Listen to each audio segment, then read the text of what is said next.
Hello, folks. Thanks for joining us on our first virtual workshop series, looking at how we can use climate or podcasting in climate change education.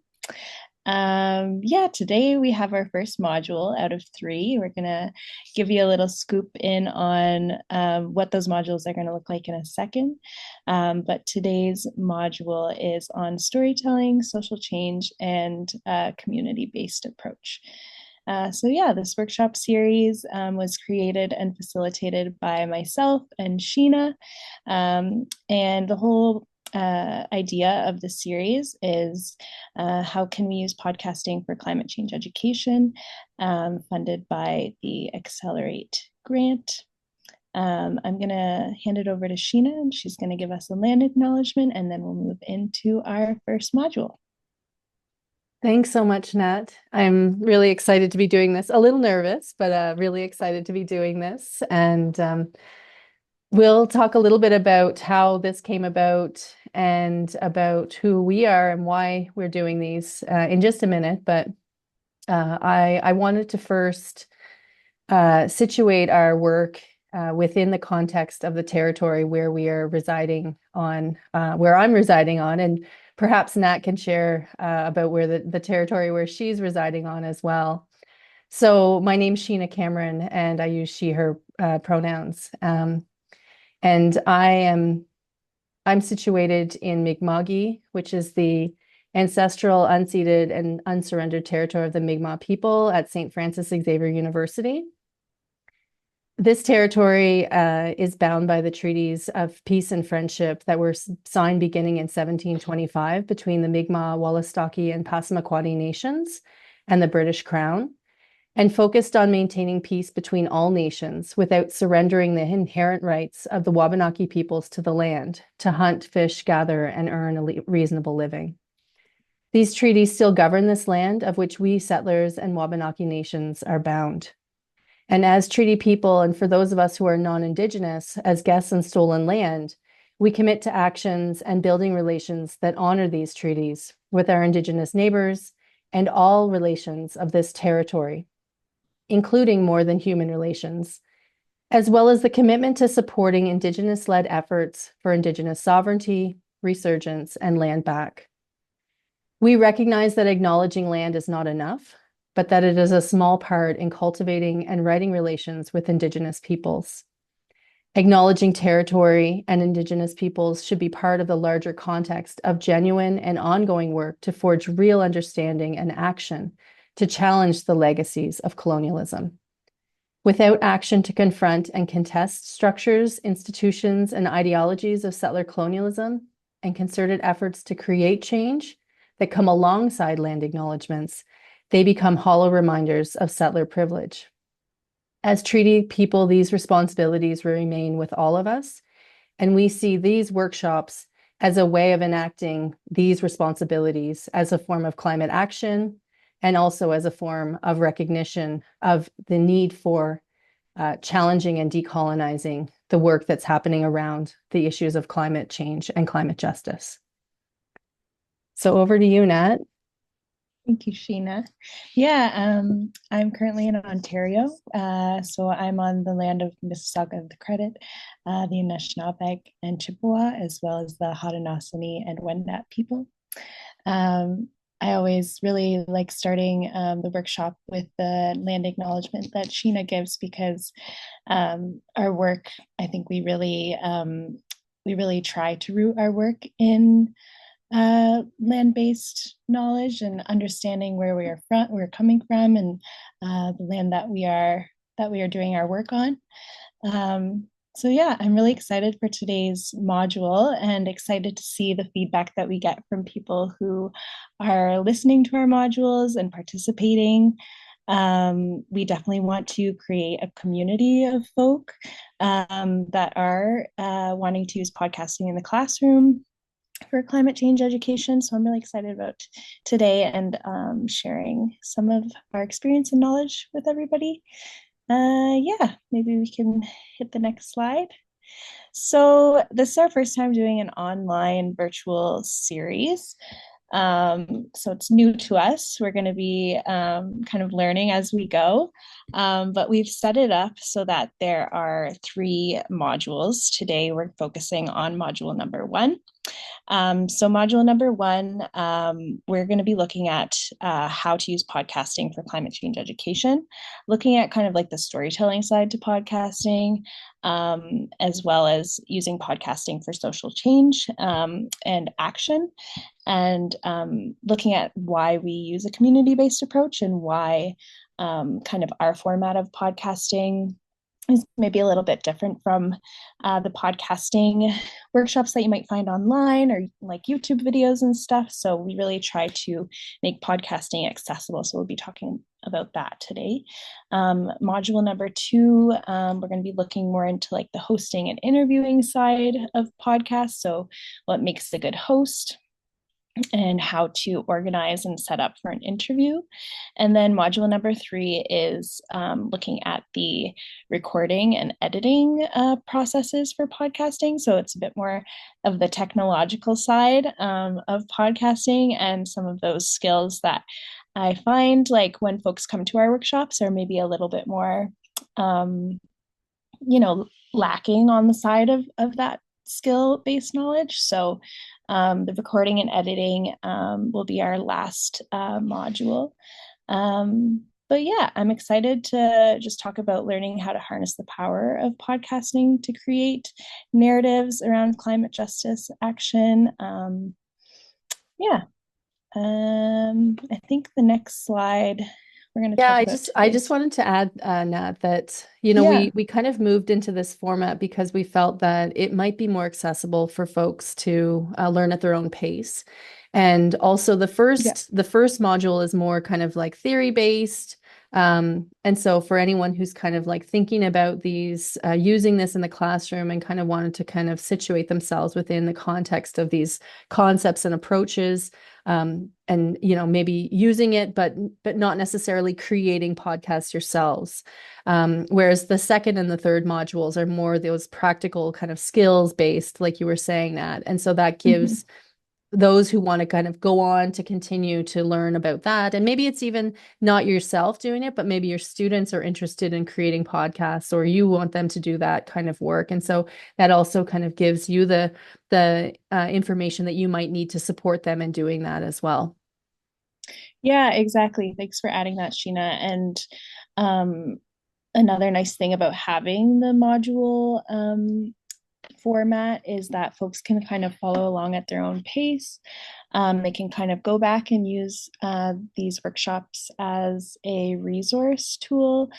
Um, and if you're kind of at the stage where you maybe have some recording and editing experience, maybe you start, with the first module, and then, maybe you don't necessarily need the third module. And so it's kind of like a mix and match. You can feel free to start wherever. This is definitely like, um, we have in the past done these workshops in kind of like a 2 hour, 2.5 hour workshop, or even multi-day workshops as well. So this is just one format that we figured would work for the community at St. FX that we are working with right now. Yeah. But yeah, So you get to choose your own adventure. exactly. Yeah, so just to kind of go into a little bit more, this slide here kind of provides a bit more detail about what each of the modules will go into. So for example, today we'll talk about the ways that podcasting can be used as a tool for enhancing teaching and learning in the classroom, that doing it in a way that situates community and nature kind of as a foundation in the use of the approaches that educators can use to really create that relationality for folks who are trying to understand the issues around climate, and also to really situate community as experts in their own lived experience. In at the same time, ensuring that we're trying to approach this work in terms of anti-colonial perspectives on climate action and anti-colonial land pedagogies, to really challenge the ways in which climate solutions have been framed that really get to the root of where the climate crisis is coming from in terms of climate, in terms of colonialism and capitalism, and how that's really at the root of where we're at right now. And so, and then also using, like Nat said, using storytelling and narrative techniques, the perspectives of community and grassroots and frontline organizations and people to really provide their firsthand experiences of the impacts of climate change, as well as the ways in which they're addressing it. And you know, we might talk about how, and we will talk about how folks are using podcasts in the classroom in different ways, in terms of providing case studies and reflective learning, and also different variations of assignments. And then in module 2, we'll talk more, as Nat said, about hosting and interviewing. So different kind of community-centered techniques, using different practical applications and the ways that interviews can be undertaken, especially kind of from a community-based perspective, and also really kind of rooting the kinds of information and knowledge that is being shared from the perspectives of those at the grassroots in terms of activists and community. And then incorporating podcasting into the classroom as a pedagogical tool for teaching and learning, creating podcasting plans to really reflect the academic learning and community climate change and engagements in the classroom as well.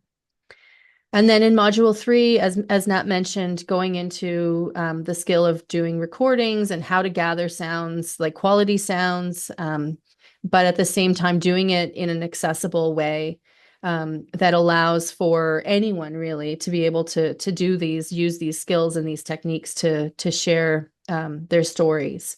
And then using Audacity as the kind of platform that we use for doing the editing. Because it is an online free program, it is also more accessible to folks.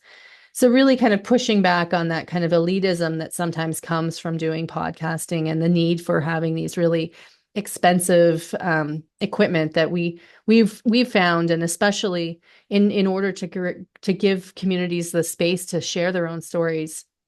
We found that we don't need those. We can actually do this work with high quality, but in a really accessible and low cost way. And then finally, towards the end of our last module, we'll talk about the importance of deep listening, the ways in which we can give and receive feedback, especially to improve on how we're doing these kinds of podcasts. And then even maybe do some brainstorming around, you know, how grading can be set up when we're using podcasting as assignments. So Nat, do you want to talk a little bit about what are the objectives that we're kind of we're hoping that by the end of the workshop participants will be able to understand for this particular workshop? Yeah, for sure. As we mentioned before a little bit, today's podcast, or sorry, today's module is going to be focusing kind of on the theory side of podcasting, and kind of how we root down into our practice of podcasting in the community, having a community-based approach. And I just like to touch on too that even though I did say like it's a make your own adventure kind of thing with these modules, I think folks can really get something new out of all the modules that we're providing too, because even if you've had experience with recording and editing, I think we offer a different twist on it because of our approach. So we'll talk in a minute a little bit about our backgrounds and why we are coming kind of into the scape of podcasting with a different approach from the experience that we have. But yeah, so today's module, we would like to just really root down in understanding the role of storytelling to start. So how, especially the role of storytelling, can play a huge key can be a huge player in climate change education and advocacy, and have folks really reflect on the role of storytelling in the classroom for those purposes. And we're also going to be exploring how we can use podcasts for social change and activism within the classroom community. Um, so that can look like a multitude of different ways. So we're excited to kind of hear back from folks too, and see the different ways that they see podcasting being used in the classroom for social change. We're going to also be looking at kind of the actionability of podcasting. So kind of creating a community and action through storytelling and podcasting. And then we're going to look at how to design a podcast that addresses climate change and engages diverse audiences. Um, so, yeah, we're also wanting to explore strategies for creating a community-driven podcast that amplifies local voices and perspectives. So really kind of engaging with the community, engaging with maybe other classrooms, rooting down and looking at how we can make a podcasting community, a listening community, and bring in different voices that maybe haven't been used in podcasting before, or just introduce people to podcasting in general. I think it's an amazing resource for teachers to use within their classrooms. We're going to look a little bit more at how it can be used as a resource as well. Yeah, so I guess just to kind of right now, just invite you, the those of you who are following us along this module already, maybe take a minute to think about what you hope to take away from this particular module today. Like, what are your expectations of what you'd like to learn? And I know that we maybe aren't having that kind of back and forth, which we usually really love to have in our workshops. But just to kind of do some of that kind of reflecting and thinking through this on your own as you go along today. And then, even think about like what is it that you've done before in terms of listening to podcasts? Do you have a favorite podcast? Like, what do you like about those podcasts? And so kind of think about that, and in the ways that you're how you engage with podcasting in your own personal life, and what kinds of things that you feel are strengths of the podcast that you listen to, as you think about like how you want to bring that back into your classrooms, and how maybe you want to create your own podcasts.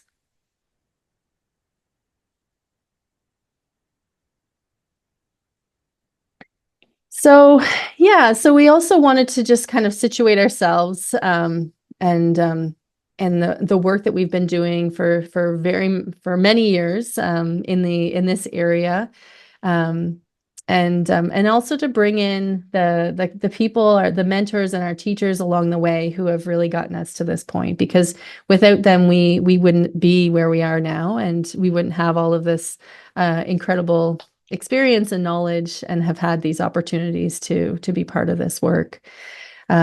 So each of us have been involved with Social Justice Radio, which is campus community radio program at St. Francis Xavier University, and have been involved in different ways over the last number of years, producing podcasts, working with community and partners from around the world, and particularly in the Global South. I have been involved with, and Nat has also been involved with, the research of Dr. Jonathan Langdon. And so that brought us to working in Ghana with Radio Ada. And so a lot of the kind of approaches that we have, and the ways that we've been taught along the way, have stemmed from that work with our colleagues and our friends and mentors in Ghana. These people have taught us, they've advised us, they've supported us, and entrusted us with more than 10 years of social justice storytelling. So we really just want to acknowledge the role that they have played in all of this, and how that's brought us to the point that we're at today. And we've also received various levels of training and help along the way from amazing community broadcasters at Radio Ada, at the Ghana Community Radio Network, at CFXU here at St. FX, Richard Perry, Darren Ocafo, two really incredible mentors that we've had the pleasure of working with along the way, as well as Dr. Jonathan Langdon in the work that we've done with him. And we've been producing since about 2010 social justice audio programs through Social Justice Radio on campus. And so, as I mentioned, we've both been involved with that. And in that work that we've done with them, we've worked with a variety of students and faculty and community to share their stories, but also to build the skills that they have, to do some trainings around how they can create their own podcasts, so their own community radio programming, and really express their own views and voices.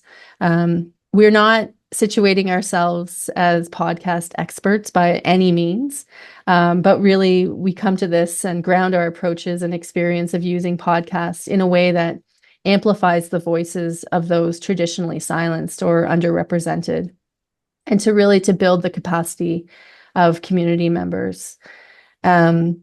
These workshops came out of the work that we've been doing with Social Justice Radio, and also with the development studies programs, the work with Dr. Jonathan Langdon, as well as the work that we've done with Dr. Blaine Harvey through the Storytelling Initiative through McGill University, where we collaborated with a number of frontline communities and organizations, grassroots organizations engaged in climate justice work around the world, in places like Nepal and Pakistan and Mexico, and the Democratic Republic of Congo and South Africa, Colombia. So really giving us that really wonderful experience of working with communities who are really impacted firsthand by the issues of the climate crisis, and are working themselves on the ground to create climate action. And this is one of the ways in which they are able to do that, by gaining these kinds of podcasting skills.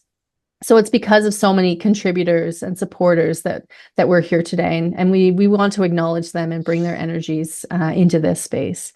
And I know that Nat is also probably wanting to add to that as well. So I want to hand it over to you too, Nat. Yeah, thank you for that. Kind of introduction to us and our experience, our background. It's amazing to think back to Social Justice Radio just starting in 2010, but I didn't really get involved until 2016, I want to say. So it's really kind of just like taken a life of its own.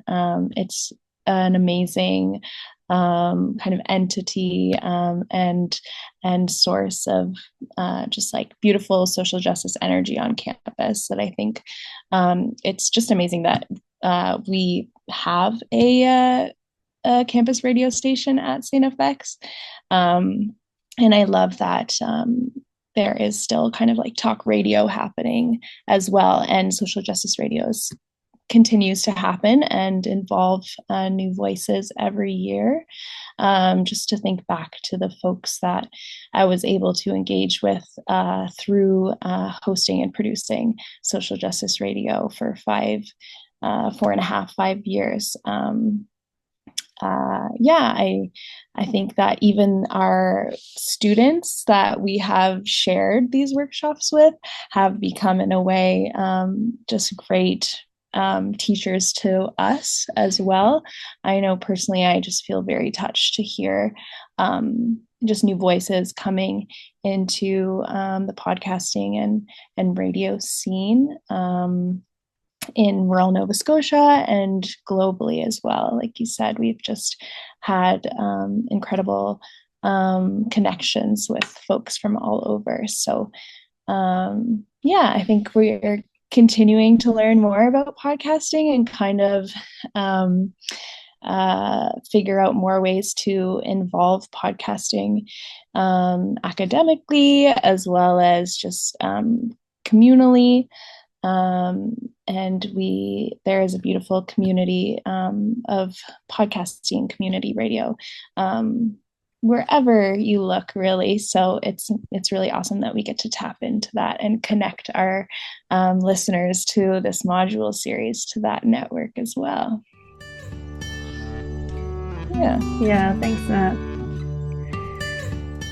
So maybe we'll kind of jump into um, some of the basics. And Nat, why don't you start us off with talking about what is a podcast and what's our Sure. approach to doing that? Yeah, of course. So, a podcast is seen as a series of spoken word audio episodes that focus on a particular topic or theme. So, there's lots of forms of this type of media. There's like interview styles, there's storytelling, there's news, there's kind of information and educational podcasts. If you have a computer or a phone, you are immediately tapped into a network of podcasts. And they are kind of like a pre recorded style that podcast listeners can just tap into on demand. Um, yeah, so there's podcasts on absolutely everything. It's amazing just kind of the scope of podcasting and kind of the lifespan of podcasting. It's not that old of a technology, so it's like fairly new. And there's just already just a variety of themes and stories and podcasts that you can find online. So yeah, we kind of take a different approach to podcasting, as Sheena said. We kind of have our experience is rooted more so in community radio, and a lot of our kind of beginnings of this where we are today, this workshop series, comes from a community radio approach to sharing information and connecting with community and creating just like strong ties to social movements. So, yeah, I think there are some folks out there that really are believers in a certain type of podcast, that it needs to sound a certain way, it needs to be uploaded online in a certain way, and it needs to reach a certain audience as well. But I think our approach is a lot more community based, and understanding that there are a lot of barriers to producing and even being involved in a podcast. So we like to kind of just make it a more friendly and approachable form of sharing information.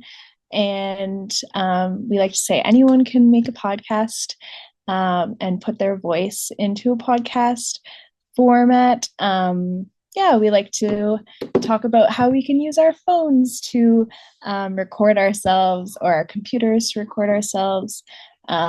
You can record inside, you can record outside. Like, there's really no limits when it comes to what we believe a podcast can and should look like. Yeah, and we really believe too that people with experience are experts. So yeah, we're not looking for really anyone with a certain amount of accolades or like followers on Instagram. Like, we don't really subscribe to the belief that you need to have a certain person on your podcast, or yeah, we're just, I think it's a bit more free flowing, and we really believe that kind of the more diversity of voices that you have on your podcast, whether that's, um, age or like what community you're from, like we really just believe that anyone can be involved in a podcast, and you can make a good podcast with whatever you have at home. So yeah, is Yeah, there and I anything you'd think, like to add? yeah, I was just going to say, I think that one of our kind of um, phrases that we like to say is that we like to hand over the mic to communities and frontline activists so that they can share their own stories. We don't want to tell other people's stories. We don't want to speak for other people. We want people to have the space to be able to tell their own stories. And if we can facilitate that to happen, then by all means, we want to be able to do that. And like that was saying, we see that people are experts in their own experiences. So regular, everyday folks that they have a story to share, and that in itself is important knowledge that we can all learn from. So being able to provide these spaces for people to do that work, to share their own stories, and that we can learn from that. And I think that really kind of enriches our own lives all the time. And we learn from community every time we do a podcast. Yeah, we don't just learn about people's experiences or what they're talking about necessarily. Like, I feel like whoever we're working with really teaches us more about podcasting and what it means to be um, the best, most authentic host that we can be on a podcast as well, or better ways to teach these workshops, even. Yeah, for sure. And and so one of the other principles that kind of guide us in the work that we're doing is really approaching this work from an anti-colonial standpoint and a nature-based kind of approach. So really, we see that at the root of the climate crisis are these major systems of oppression, our economic system of capitalism, our colonial and settler colonial system that's, really creating these kinds of disconnections between us and the natural world. And so really trying to use podcasts in a way to really dismantle the colonial racial capitalism that's really at the root of why we're in this situation of climate crisis in the first place. So we really like to focus on climate justice and recognizing the importance of social equity, making sure that we're kind of looking at things from a systems kind of analysis and addressing the structural change that needs to happen. We really like to, as much as we possibly can, really situate our work and center our work in Indigenous epistemology and anti-colonial land pedagogy, because we feel like the work that and the knowledge that Indigenous people have is really at the center of where we should all be ascribing to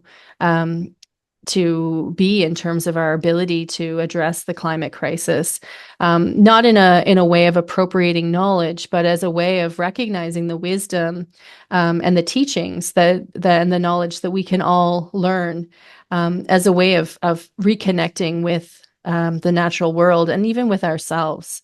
And so, a lot of in the past, we've tried to really situate a lot of the activities that we've done through these, even the online workshops, but any kind of physical workshop in trying to get participants to really kind of look at how we can be out in nature and gathering sounds and learning from the land and as seeing the land as a teacher. And so being able to integrate that into the kinds of podcasts that we have, really situating the work that we're doing in a nature-based and place-based way of knowing and being in the world, and that we're seeing that and really trying to use podcasts as a way of moving towards climate just futures and climate and just transition, and so recognizing the importance of really centering anti-colonial land based perspectives and approaches into the work that we're doing in order to do that. Really acknowledging that the importance of relationship building throughout the process of doing the podcasts in the ways that we approach the work, and the kinds of messages that we're sharing through the work that we're doing. So relationships with ourselves, really reconnecting with ourselves and really resisting the kind of the capitalist kind of ideologies that have really permeated into everything, into all of our aspects of society and our being. And so really pushing back on that and seeing relationships as a form of resistance. So relationships with ourselves, relationships with each other, and relationships with the land.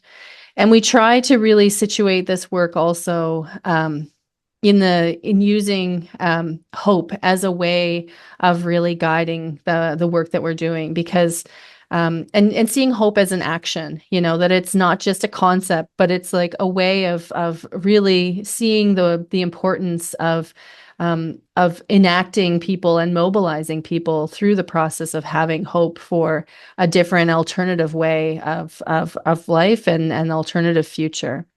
So I wanted to share the quote by Joan Baez, the antidote to despair is action, because I especially feel like a lot of us right now are despairing with the overwhelming nature of climate change, and I think having these kinds of tools, these strategies, and even having the kind of connections of creating community through the process of doing the podcast, it gives us more hope to continue the work that we're doing. And then we wanted to also recognize that we're aligning the work that we're doing with the ACDE Accord on Education for a Sustainable Future, which was part of the Accelerate program that where we received the funding to do this work. Really recognizing the importance of centering Indigenous ways of knowing, being, and doing, relationality, social justice, well-being, advocacy, and hope.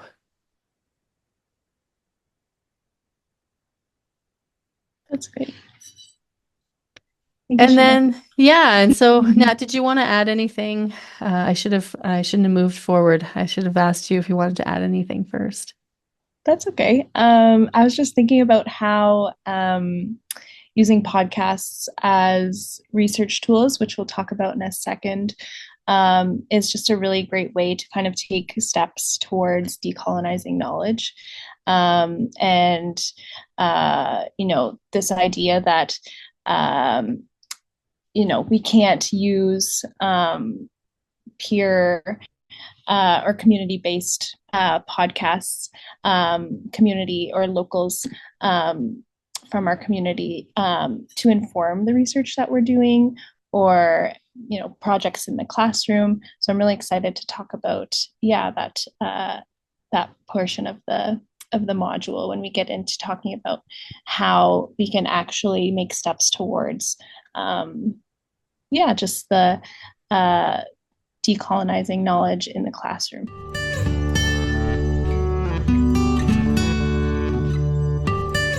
Great. So now we want to move on to talking a little bit about why we use the approach of storytelling for social change. So kind of building on that idea that we already mentioned about how we see people as experts in their own experiences, and really kind of building on that to also think about the ways in which certain knowledges have been prioritized as legitimate or authentic, or even the dominant discourses or narratives that have been accepted as taken for granted as kind of like the truth.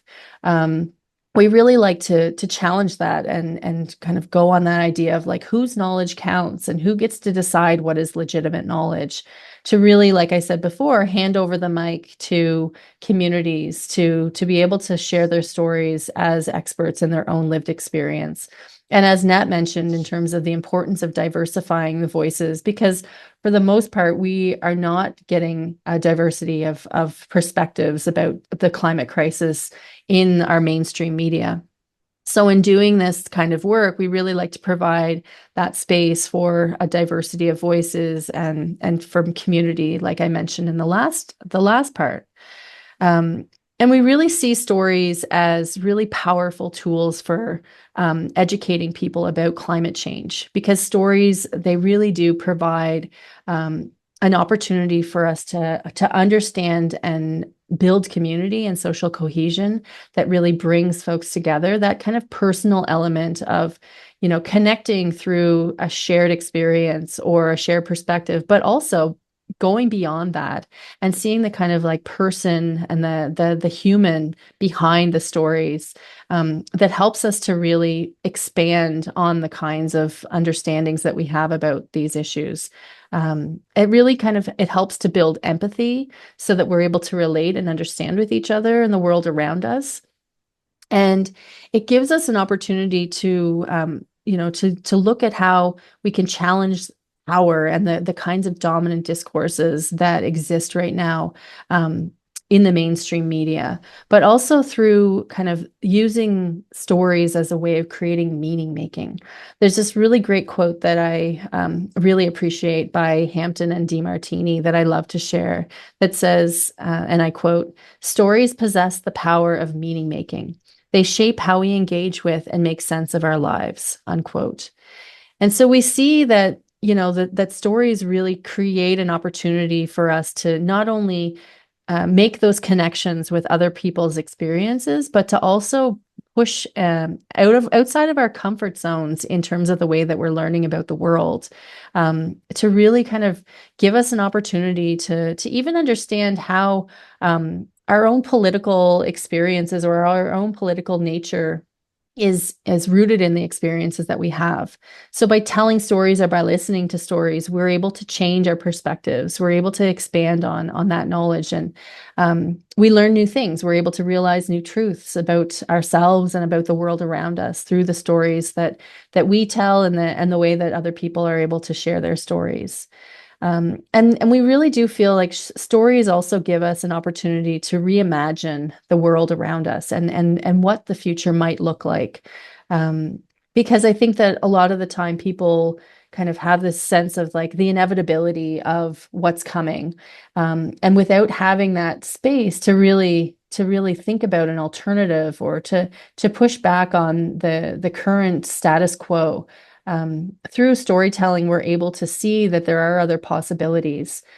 So we see this kind of as a form of almost like creative dissent, like a creative communicative dissent, giving people an opportunity to have that space to reimagine what the world could look like, and then to communicate that with others. And then, we see obviously this is like a form of digital storytelling. And so it's research has really shown that it has been an effective tool for social change, and that podcasts in particular are a form of transformative popular adult education. So the storytellers themselves are being transformed through this process of telling stories, but also the listeners are learning through this medium as well. So, yeah, and I think, Nat, is there anything that you'd like to add to that as well? I don't think there's anything I'd like to add, but I think it's important for folks to just kind of reflect on maybe how in the past, if they have listened to a radio show or a podcast, how has that kind of sparked any type of hope or inspiration for you to either get involved, or just talk about with your friends, your family, your community. Talk about social change, talk about climate justice, or things happening in around the world that you care about. So yeah, just kind of want to bring back this idea of like reflection, and just making sure folks are really thinking about their personal kind of Mm, experiences with being inspired, and creating meaning, and I don't know, just showing up more after they've either listened to something or heard something. Yeah. yeah, and I was just thinking as you were talking about how even though you're not necessarily seeing that person, or you're not in the same physical environment, just hearing their story, it really evokes like a really strong sense of connection. And so it really gives like a personal account of someone's life that can change you when you hear these stories. It's just such an effective way um, of creating community and connection, as well as kind of relationality through that process. And I Yeah. definitely have felt also in hearing stories like really inspired to go out and do something, to do like to be mobilized for action. So I personally have had that experience, and I know everyone else has as well. Yeah, so podcasts for us are a really great way to kind of look at the past, check into where climate change information, where stories, where the news come from, where they were, where they began, and comparing them to where they are now and where they will be in the future.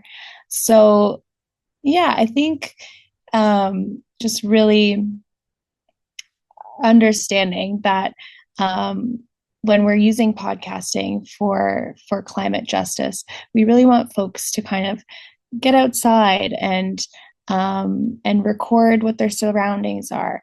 I think, yeah, we need to kind of disrupt this idea that you need to be inside and in a studio and recording um, in there. I don't necessarily think that we need to be outside all the time, recording outside all the time. That can be really distracting at some points, but there is kind of like a really good time and a really good place to get outside and do that. And just like personalizing climate change and how it affects people, personifying kind of the issue, and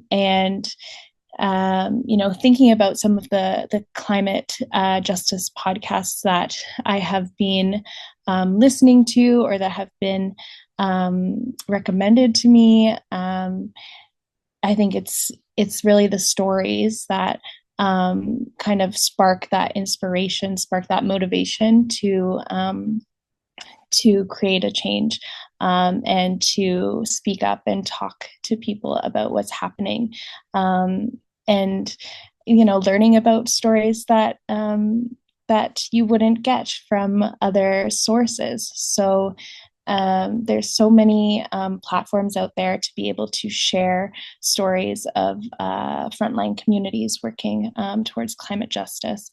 But podcasting is just a really good way, even as a listener, to get outside and have your feet on the ground, on the earth, and going for a walk and just kind of like listening, passively or listening intently, and just taking in, how the stories, even though they might be in a different part of the world than you, how they are affecting the communities that you walk and that you live amongst. So, yeah, I think podcasting is a really great way to get other voices involved too, because there's so many ways now with technology to be able to communicate with folks that aren't in our immediate vicinity. So, thinking about social justice radio and kind of the call and response show that used to kind of drive the social justice radio platform for a while. So kind of having one podcaster in Antigonish and the other broadcaster in Ghana, in Ada. So thinking about kind of bringing in different voices to talk about stories about climate change and climate justice. And yeah, kind of being being kind of a beacon of hope, talking about stories that are filled with hope, and combating kind of this cloud of climate anxiety that I think really is like a wicked issue that we're facing today. And if we're able to kind of use media and technology to talk about and think about and reflect on climate justice, if younger generations are able to use podcasting and listening and using podcasting as a tool to voice their opinions or just ramble even or rant, I think it can be also a really great way to have a positive relationship with technology, or a positive outlet to talk about these issues that are very serious in their nature, but can also create really beautiful communities of light. And yeah. Sheena, is there anything you'd like to add to the idea of podcasting and climate justice?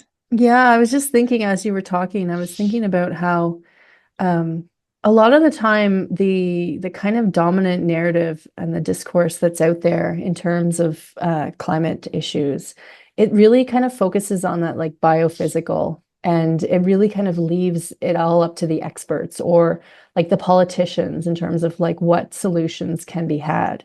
So bringing it back to a podcasting medium, it really kind of provides opportunities for people to feel and to also do climate action. So feel like they can do something. It's not just left up to the hands of the powers that be, but that people can also be part of the conversation.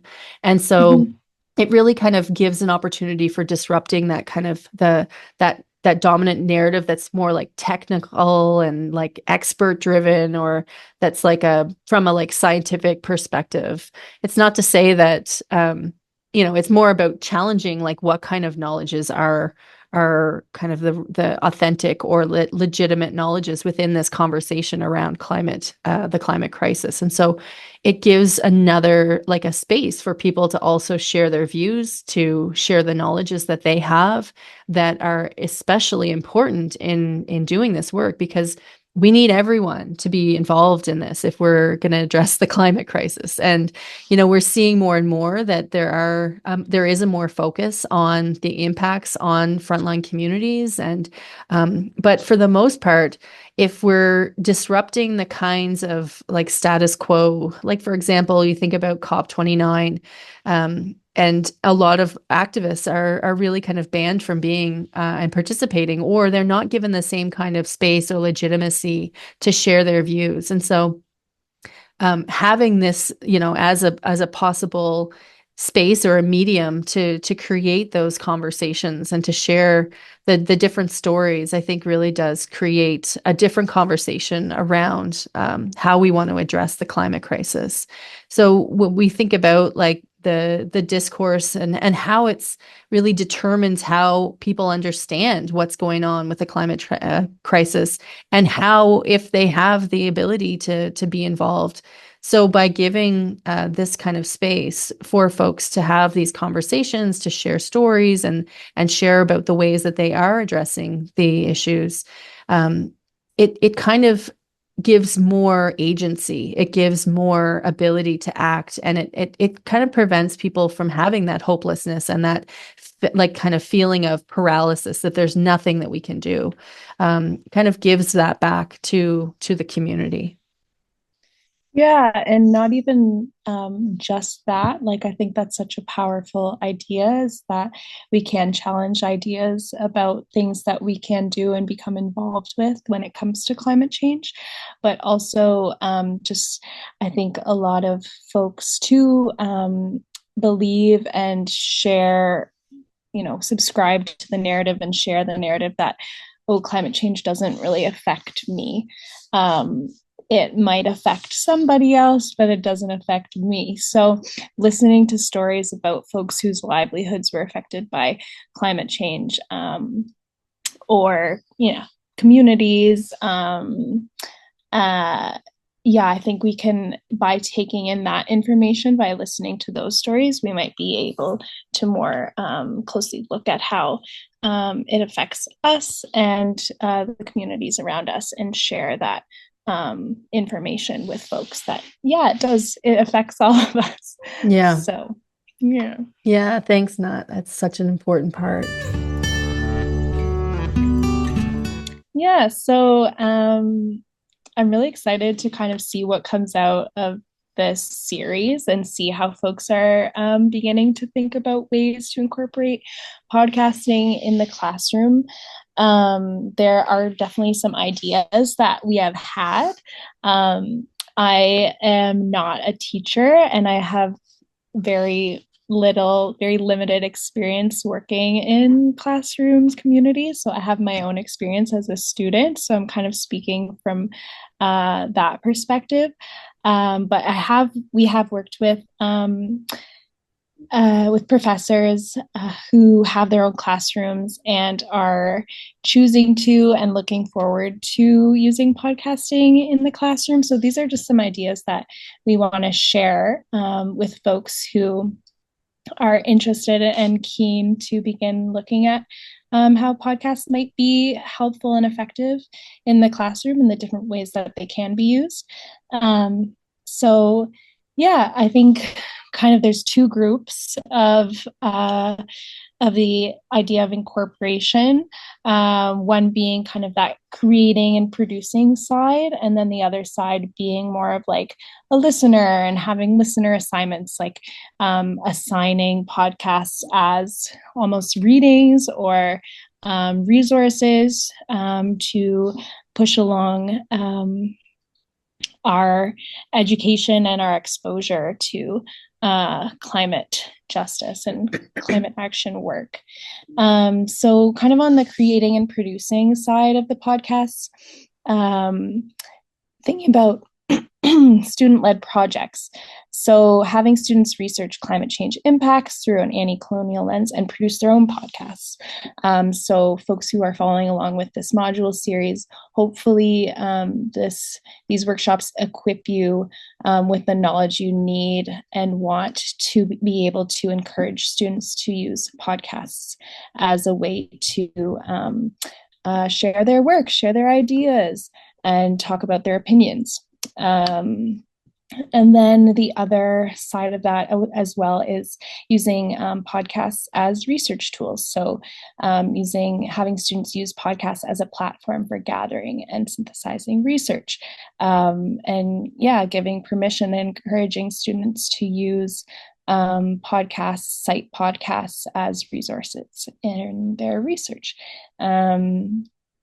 And collaborative storytelling. So having students work in groups to create stories that center narratives, anti-colonial narratives about climate justice. This can involve like storytelling, having them use kind of sound design and interviewing and practice all these skills that we're about to jump into a little bit more throughout this workshop series.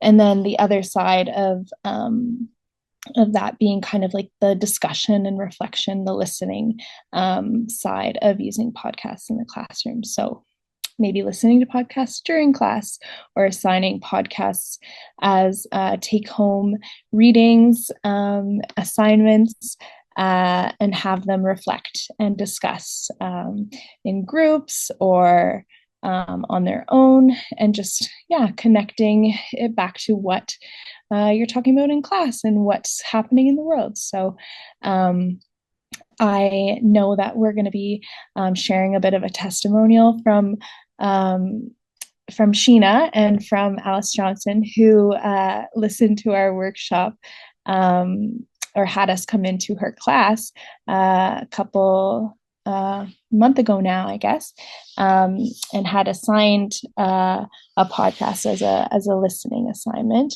and then had her students also produce podcasts, and students that had maybe never produced a podcast before produced a podcast and handed it in as a final assignment. So I think that's really cool. And these are just a couple ideas, but hopefully after we kind of put this module out into the world, we can hear back from folks and hear about more ideas about how to incorporate podcasting in the classroom.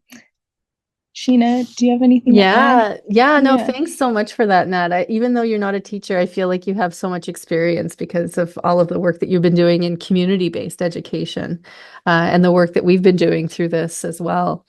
I've definitely used podcasting in the classes that I've taught. This particular, in the last semester, I've been teaching a course called Climate Change and People in the Climate and Environment program that's also cross-listed with Development Studies. And I was able to get students, as one of their assignments, I asked them to focus on an issue of climate change in their own communities. And so community kind of broadly could have been like a physical community or like a campus community or a group of people that they consider a community.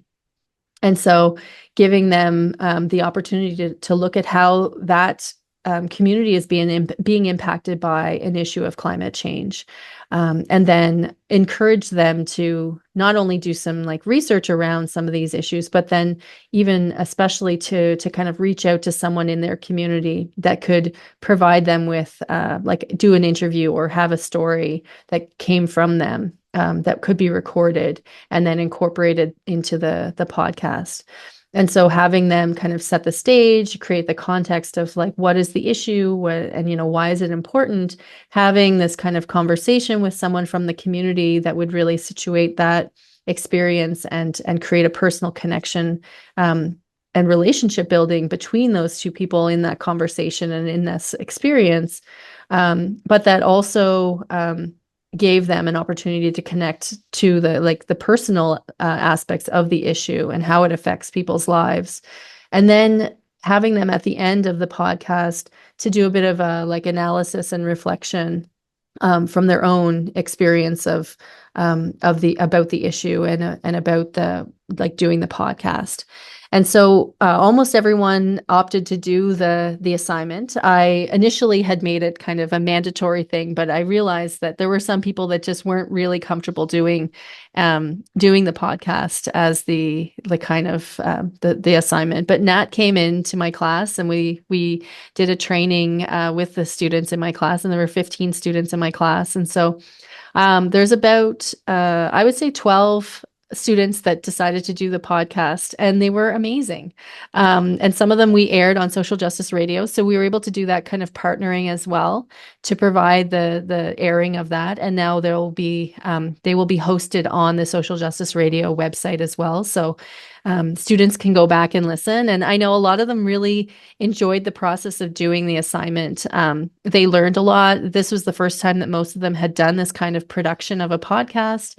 And it also gave them a confidence boost, the kind of the connection to someone in their community and to really understand the issue from that really firsthand experience. So it was like super positive doing it in my class. And I know other people who have done podcasts based on, students doing a service learning and then doing a podcast as a way of kind of reflecting on their experience with service learning, or even having it, like you were mentioning, like students, maybe the instructor or the teacher brought in the podcast for someone to listen to as an assignment, to then do that kind of analysis, to do an assignment based on listening to the podcast, or as a reading, to kind of enhance the learning experience through listening. So yeah, so many, like the sky's the limit. And I'm really excited to hear what Dr. Alice Johnson has to say, who is in the Department of Education. And we've worked with her quite a bit over the last semester in terms of the work that she's been doing. So we're going to share her testimonial as well. Hi, my name is Alice Johnston. My pronouns are she, her, and I'm a settler educator and scholar originally from Ottawa, Ontario, unceded Anishinaabe Algonquin territory. Currently, I'm lucky enough to be working as an assistant professor in the Faculty of Education at Xavier University, situated in Mi'kma'ki, the ancestral and unceded territory of the Inuk people. So I'd like to talk to you a little bit about why I'm interested in using podcasting in my classroom. I think, first of all, it's an excellent way to amplify diverse voices, which in the face of climate change is incredibly important. So I think communication technologies such as podcasts, enable us to provide a platform to folks from perhaps marginalized communities, Indigenous folks from this traditional territory, or those working within grassroots organizations, to shed light on some of the really important work that they're doing, which is important as these folks are those who are commonly disproportionately impacted by climate change. I also think podcasting offers a really innovative way to center dialogue and storytelling in the classroom. And I think storytelling is incredibly important as it can serve to humanize some of these issues that we're facing related to climate change, which makes them more relatable and less abstract. It's also really great at building a digital community to inspire collective action.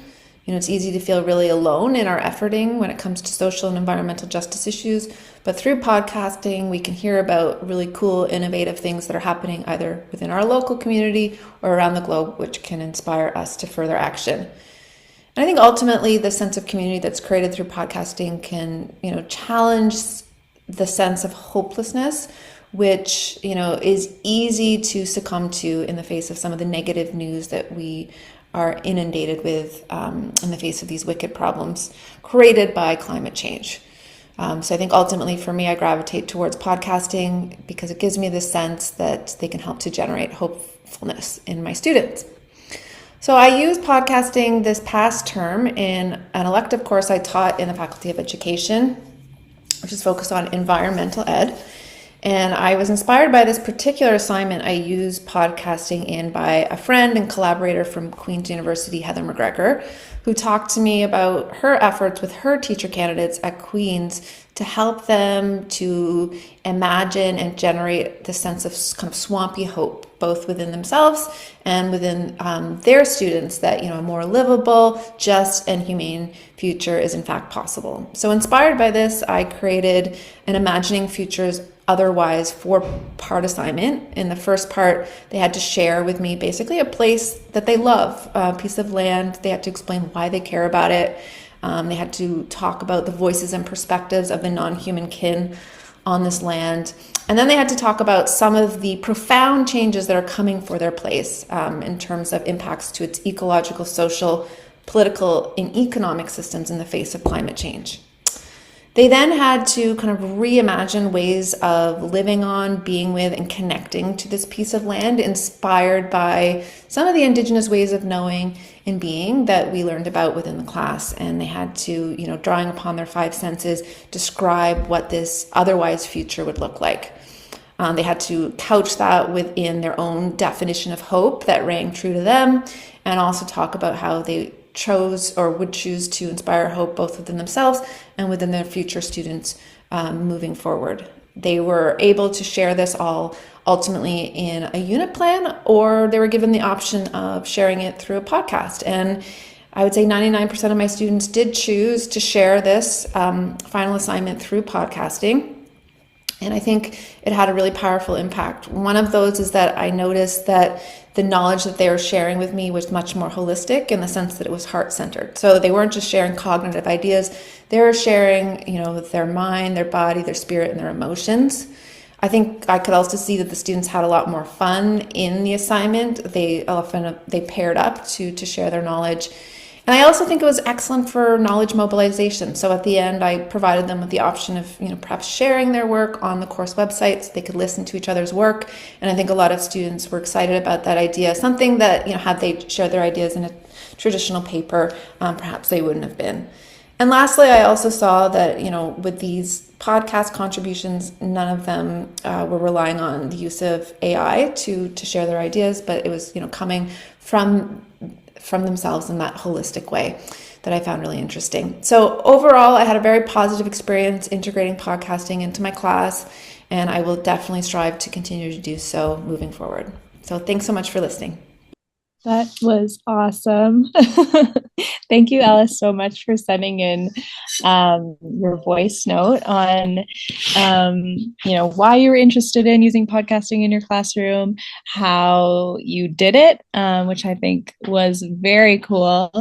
All the benefits that you got out of it, as well as the students. And yeah, it sounds like she's really keen to do some more of that, which I love. Yeah, that's so exciting. And we were able to go in and do the training in Alice's class, as you mentioned that. And the students were just so engaged in the whole time and giving so many different ideas. And it was such a wonderful experience for us, even as trainers, to learn from the students and the different ways that these students who are in the education program and who will then go in and become teachers themselves, how they see this as a really wonderful way that they can also use this knowledge and these kind of skills and techniques in their own classrooms, wherever they go to teach students at, from K to 12, anywhere that they're going. So yeah, it's really exciting. Yeah, and I think it's really important to just kind of mention that when we are talking about assigning podcast production to students, it is not like some really fancy, really like long listening piece project. we only, as you will find out in the third module, we really only kind of touch on a very small percentage of Audacity as it pertains to editing. So we use only a couple of functions in Audacity, and we really only teach up to a certain point on editing because we are quite simple and basic, you might say, when it comes to editing. But there's a lot you can do when you add sounds. We really like to talk about adding music and soundscapes. We will get to that in the next module, but I just wanted to kind of point out that there's nothing super fancy, and it doesn't really have to go kind of like just kind of out there. It's not super out there. It's really just focused on voices and stories and kind of transporting the listener to where you want them to be by using sounds. So we just wanted to kind of throw it back to our participants in the module to just kind of think about ways that you can use podcasting in the classroom for climate change education. How can podcasts be used to share what we're doing in the context of climate change, and how can it connect with others? And how can we use podcasts to build a digital community to help sustain feelings of hopefulness? Like Alice said, it's kind of humanizing climate change. So I think just thinking about the idea of hopefulness and the idea of play, how can you just make it kind of a light project that students are excited to participate in. We just really want you to think about these questions. We want to help you answer some questions too, if you have any. We definitely encourage you to reach out to us if you have any questions as you begin thinking about setting off on this journey of including podcasting in the classroom. So we really just ask that to be open-minded, to be open to expanding your ideas of podcasting, what it means to be a podcaster, what it means to listen to podcasts and how you can use podcasts. So even if you're not really ready to begin implementing podcasts as a resource in your classroom, just start to begin to think about your personal relationship to podcasting as a tool as well. So if you're planning on making your own podcast, if you're planning on assigning podcast production to your students, like Alice and Sheena have, start thinking about what story do you want to tell? What story do you want your students to tell? So really zoom in on kind of, are you connecting them to a service learning project that you want them to talk about? Is there a certain chapter of your course that you want your students to talk about, or that you want to talk about? And then think about why you want to tell it, and who your listeners are, as well as your time frame. So we're going to get a little bit more into that coming up, kind of when it comes to writing a podcast. I just kind of wanted to take a little pause and have folks start to think and reflect. Well, and I was also thinking about how a lot of professors also have research that they're doing outside of the classroom. And this is a really cool way to bring some of that research also into the class. So even having, if you're doing research, creating podcasts from that research and then sharing that knowledge to bring that into the classroom as well. And, recognizing also that because this is a new medium to a lot of people, that, that kind of hump of the learning, to try to get over that, learning through doing it, is sometimes challenging. And a lot of people might be a little bit resistant to it. And I know I've had students who've said to me, I just want to write a traditional research paper. I don't want to have to do a podcast. And I get that, because I know myself when I started doing these, how challenging it was to try to do something, learn all of these new skills, put it all together. not be a perfectionist about it, and then just like release it into the world, and put yourself into kind of in a vulnerable position to do that. But it's just seeing how it can be such an enriching part of this process of teaching and learning, I think has really led me to kind of embrace this. And I've, most of these, I know for Nat and myself, it's been more self-taught. We haven't really gone and taken any kind of training in terms of how to do podcasting. So it's just more about playing around with it and just being open, like Nat said, to having that opportunity and that experience of using this as a medium. Yeah. So we want to kind of jump into this idea of actionability, creating action through listening to a podcast as well as producing podcasts. As we talked about when we were introducing ourselves, Sheena and I have both interned and worked with a community radio station in Ghana that uses symbolism quite frequently when it comes to talking with community members and having focus groups. So it's really cool that we're kind of able to bring this other type of symbolism that I'm not sure that Radio Ida has used, but I'm sure they would love it. So we think about actionability and kind of podcast stories as these three symbols, one being light, the other one glue, and the third is web. So these symbols really offer a powerful way to kind of conceptualize how stories function within activism and social justice movements. We see each symbol kind of reflecting a different aspect of the role of storytelling and how it can play a role in bringing people together, creating understanding, and advancing that change that we want to see when it comes to climate justice. So stories as light. So I like to see stories as kind of illumination, as clarity, as inspiration. So light can illuminate injustices that are often ignored or intentionally obscured.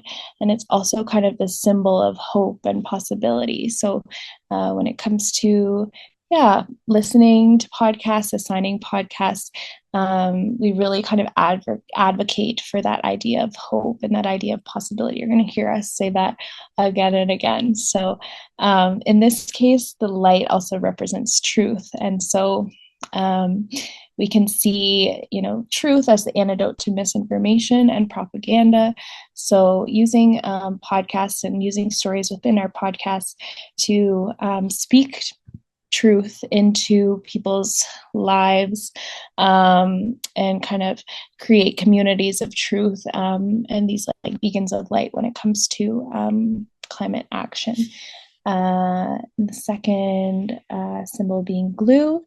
So glue being connection, being solidarity, unity, symbolizes the role of storytelling in binding people together and creating solidarity and fostering a sense of shared identity and purpose. So I like to think about kind of one project that Sheena and I were involved with a few years back, bringing activists together from the global south, from all over the world, really, and just watching them kind of come together, not having known each other at all. This was all online. It was a completely online community. We were teaching folks how to use podcasts to kind of advance their social movements and kind of share what they were doing amongst their groups with each other and with their communities and with the global community. So watching these folks kind of come together, listen to each other's stories, it was amazing to see kind of the solidarity.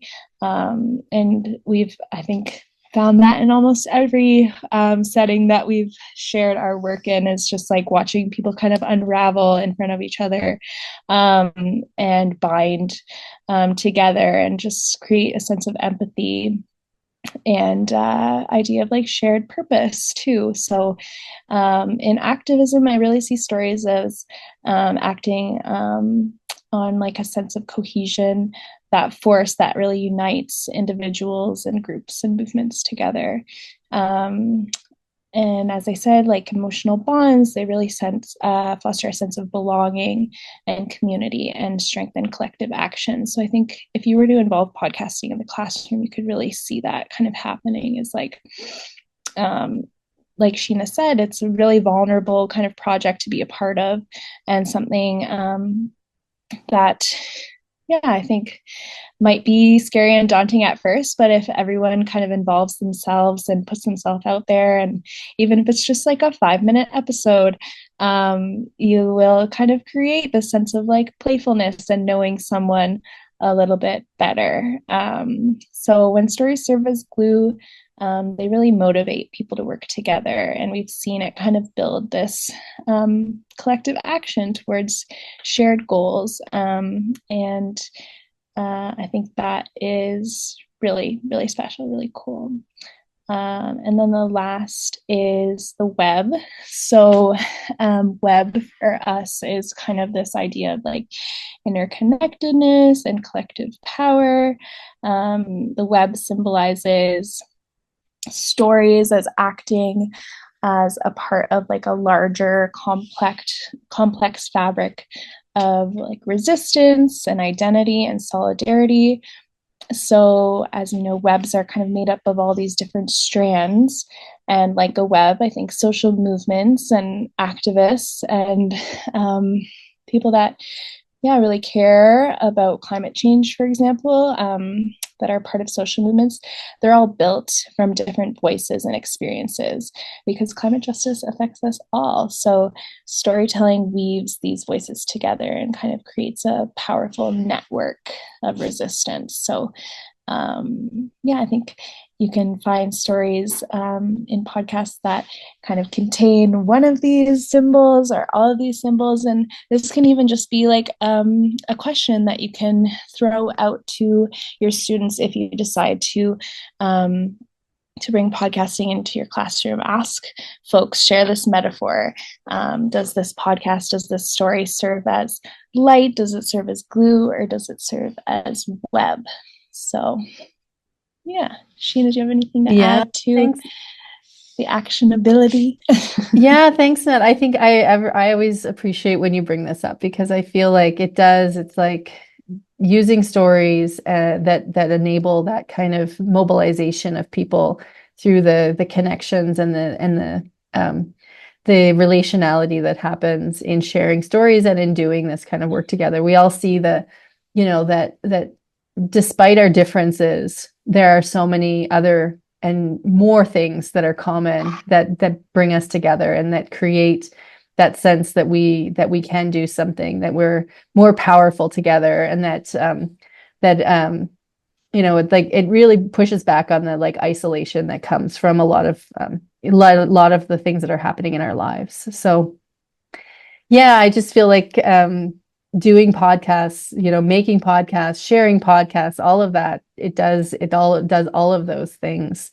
And so in thinking about as educators, how do we want to either if we are creating podcasts for our students, or for to share in our classrooms, or if we're even assigning podcasts as assignments or as a teaching tool, think about like, what is it that you want the students to get from this? What is the kind of action that you want people to take after either listening or being part of these kinds of processes? What are the feelings of connection that come out of that? Because it creates that kind of sense of community that can push back on these ideas of hopelessness and despair that can come from being involved in the climate justice work, or even in thinking about the climate crisis. What's the sense of hope that you want to offer in your story? How can these stories advocate for climate action? Because a lot of the time, the work that we're doing can make us feel really discouraged or demoralized or even overwhelmed. I know some of the students in my class this particular semester talked about being angry that like past generations have left them in the state of the world in the way that it is, and feeling a lot of grief So really like acknowledging that these are the feelings that people are experiencing, but then how can we use these projects and podcasts as a way of creating hope, so that we can believe that there is a possibility for the future to create change. Catherine Hayhoe, who's the chief scientist at the Nature Conservancy, says, the world begins to change when individuals decide it can and it should. So I feel like taking the step to using podcasts in the classroom is in itself a form of climate action. Creating that space to and that those conversations for that hopefulness and for those for the kind of acts that we need to take to kind of find ways to work together to do that. And then they create and demonstrate pathways to action, agency, and change. Connections to community with different roles to contribute and sharing stories of resilience and resistance. Practical solutions for change that come up through the process of doing sharing these kinds of stories in podcasting. Even envisioning alternatives or reimagining what a climate just future could look like or a just transition could look like. Pushing back on this inevitability of like the status quo. So podcasts really as a form of, like I mentioned before, a form of communicative, creative dissent. And then how do you want to make the podcasts that you're using or that you're creating, how do we make those shareable and accessible? And so we've been talking a little bit about how the approaches that we use try to instill those kinds of principles so that people can have the skills and that they don't need all of this really costly technology to do that. Think about also who your audience is and how do you want your audience to participate in a meaningful way. If it's the students, if it's others that you're putting it out into these podcasts out into the world for, how do you want to try to use these podcasts as a way of engaging and mobilizing people?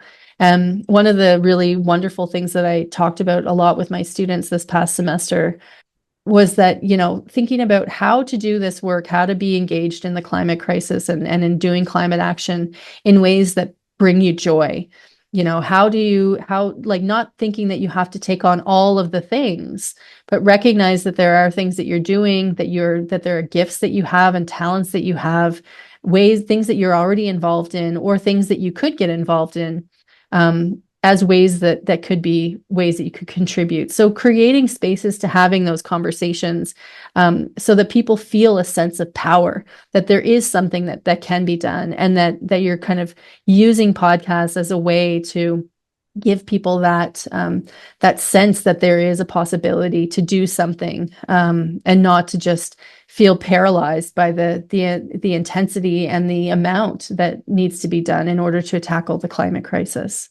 Yeah, I think that's a really good point, is to just kind of like bring in our gifts and kind of like our essence when it comes to podcasts.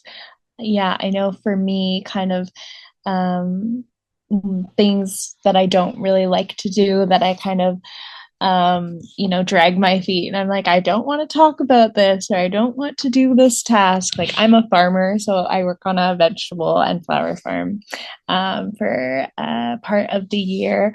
And there's tasks that I really do not like to do and I do not look forward to doing, but I just try to kind of infuse something like one of my gifts or one of like part of my essence into it, to just kind of like make it mine. So that could be just like being silly or being playful when it comes to it, or just laughing. So yeah, there's some really hard topics and themes when it comes to talking about climate change, and I think that it's important to recognize the seriousness of it, but also to, infuse it with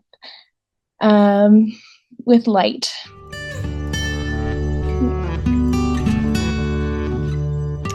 Yeah, so we're kind of we're going to start wrapping up shortly, but we really want to get through to to our listeners before we move on to the next module, just kind of prepare you to start thinking about if you want to write a podcast, if you want to produce your own podcast or assign podcast production in your classroom. How can you do that? How can you start writing a podcast? So this is just a little guide, just a little bit of couple points to kind of guide you on your way.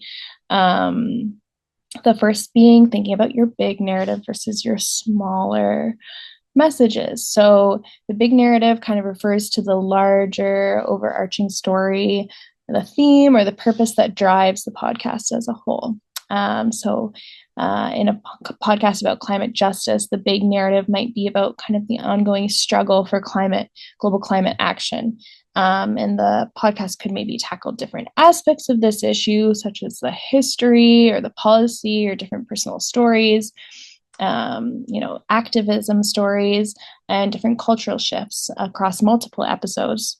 So the big narrative kind of holds the content together and is kind of the primary thread that runs through all the discussions. But the smaller messages, on the other hand, they're more specific. They're kind of these focused ideas or insights that emerge from the broader context of the big narrative. So you're kind of like infusing these bite-sized individual takeaways or points that contribute to the larger story, but can kind of stand on their own within a single episode or a segment. So thinking about your big narrative versus your smaller messages. And then you also want to think about your time frame. So studies have kind of shown that like anything really longer than an hour is kind of you're gonna lose your listener.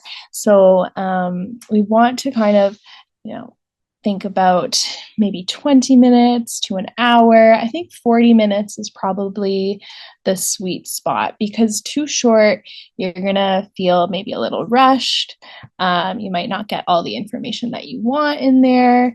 I think thinking about whether you're going to be creating one podcast episode or a series is also important, or what you're going to be assigning. So just being really clear about what your time frame is so that folks can kind of adjust properly to like how many interviews they can fit in, and how long they can ask their guests on their podcast to come on, how many guests they want on the podcast. So just different things like that to think about. It's really important to clarify what is your time frame. And then also, who is your audience? So is your audience folks that you're trying to educate, that you're trying to share knowledge with? Are you trying to create a community, foster community? Are you trying to engage with skeptics? Are you trying to engage with folks that kind of are in the same boat as you? So think about who is your audience, and how are you going to gauge the folks that you want to listen to your podcast. And then what is your hook? So what's going to be entertaining about this story? Is it the host? Because I know about a podcast where the host is kind of like the main spectacle, or there's two hosts and that's the main spectacle, and you kind of feel like you want to keep listening because you feel like you're kind of creating this friendship or this connection with the host or hosts. So maybe your hook is the host. Maybe it's the way that you're telling your stories. You're telling your stories not from your perspective, but from somebody else's perspectives. Is the stories that you're telling, are those your hook? And then also could sounds be part of engaging and entertaining your audience? And what is going to make your podcast stand out from the rest?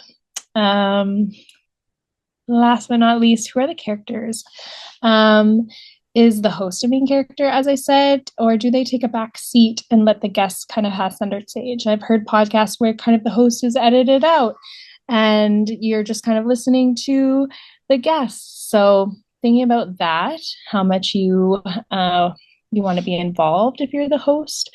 And then also making sure you diversify your guests and your hosts. So not kind of creating this vacuum where you're kind of speaking to people with the same beliefs, the same backgrounds and perspectives and experiences as you, but bringing on voices of people that, that you respect and want to hear from. So these are just some ideas to help you along as you start to prepare to write a podcast or assign podcast projects in the classroom.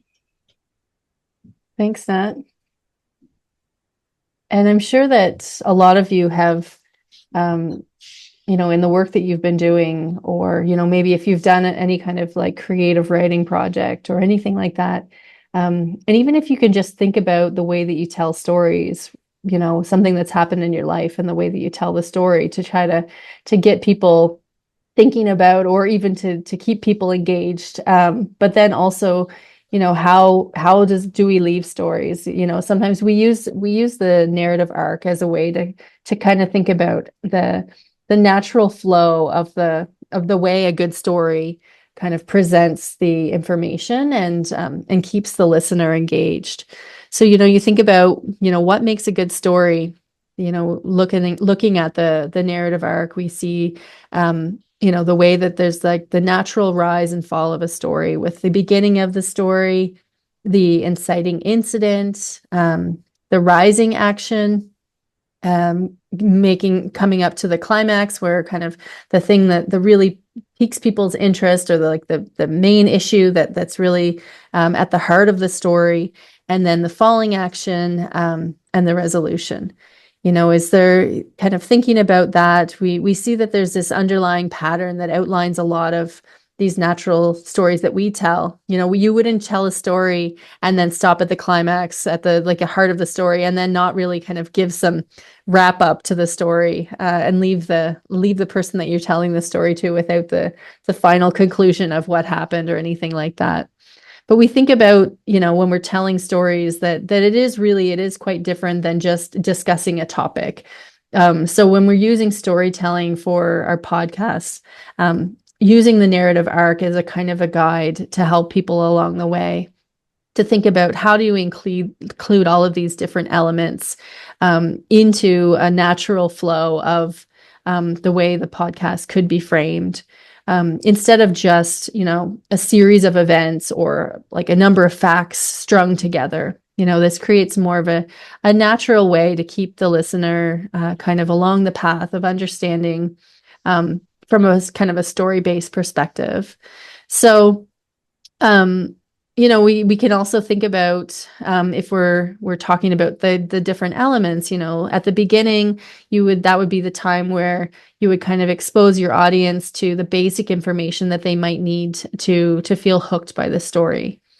Something that includes outlining the theme of the story that you're about to tell, or who are the main characters and where does the story take place. Situating the story within the context of like Nat was saying, like the big narrative, and then also kind of laying out some of the smaller narratives that are part of the story, and really kind of trying to explain, why is this important? Why is this something that people should listen to? Who should care about this story? And how does this implicate, or how does this impact people's lives? And then the inciting incident is kind of like, what makes you want to tell this story? What is the event or the issue that really set the alarm to create the need to tell this story? And then the rising action, is kind of in the middle of the story, and it's about kind of the continuation of expansion of the events, or the unfolding of more information as you're starting to make the audience feel something, kind of an attachment to the characters, or kind of that relationality around the issue and how it impacts the characters in the story, but then also how that also could impact others. And even in terms of the places, kind of like situating the places and making connections between the places that you're talking about in the story with the listener as well. I know when we did a lot of work with, initially when we were doing stuff with Social Justice Radio, we were really trying to create a sense of bringing in stories connected Antigonish with Ada in Ghana. And so creating that, even those connections that you may not think exist across difference and across geographic area, that give an opportunity for the listener to really connect with the story that's being told. And then the combination of the dilemma, or where the character must make a critical choice. And then for example, with the climax, the moment, that is like the moment where the highest conflict or action kind of comes to a peak. So it's like a make or break moment where things could either continue to improve or reverse. And so that kind of point in the story where it's kind of gives the opportunity for things to come to a head when you're talking about an issue. And then once that has kind of been laid out, the falling action, or the kind of like things that are starting to happen as a result of that event or that issue at that climax, kind of through those falling actions that then continue towards a kind of a natural resolution to the story, kind of a wrapping up of the plot at the end of the story with, one or two scenes or relative stability. Like, there's not necessarily going to be a full conclusion to the story. There could be elements that are still, out and not actually been resolved, but that's okay, but it's more about kind of drawing out some of the loose ends and saying, like, this is what's to come, this is where we're at now, but still kind of finding a way to kind of wrap things up with a bit of a conclusion. Nat, did you want to add anything about the narrative arc and using it? I think you did an amazing job. I always love the way you describe kind of creating this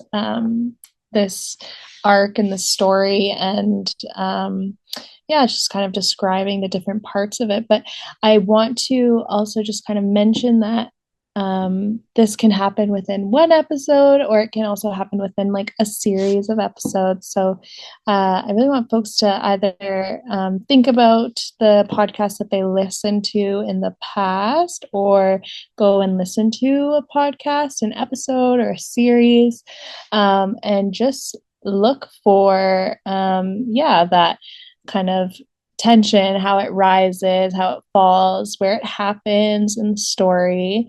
There can be like little mini incidents happening throughout episodes. Let's say it's a 5-part series, and there's one major kind of, you feel where it's going, and there's the foreshadowings happening.